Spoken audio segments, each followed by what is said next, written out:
ناظرین، آپ کو عام خبر سے آگاہ کریں کہ اسرائیل اور فلسطین کے درمیان حملوں میں اور جھڑپوں میں اضافہ ہو چکا ہے۔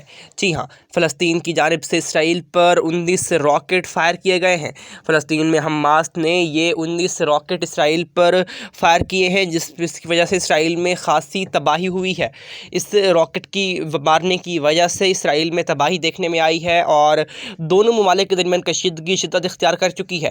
عالمی مداخلت کے باوجود بھی یہاں پر کوئی خاصا اثر نہیں آیا ہے، جبکہ اسرائیلی وزیر اعظم نیتن یاہو نے کہا ہے کہ وہ ہر حال میں اس کا بدلہ لیں گے اور اس بات کا جو کہ راکٹ فائر کیے گئے ہیں اس کا جوابی وار دیں گے اور اس سے کئی گنا بڑھ کے وار کریں گے۔ اور اب دونوں کے درمیان اس وقت شدت آ چکی ہے اور حملے تیز ہو چکے ہیں، حملوں میں شدت آ چکی ہے اس وقت اسرائیل اور فلسطین کے درمیان، اور دونوں ایک دوسرے پر حملے کر رہے ہیں اور راکٹ فائر کر رہے ہیں۔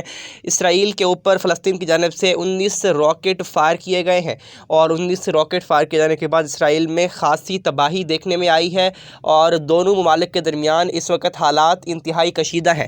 دنیا کی مداخلت کے باوجود بھی اس وقت حالات معمول پر نہیں آ رہے ہیں، بلکہ حالات دن بہ دن مزید کشیدہ ہوتے جا رہے ہیں۔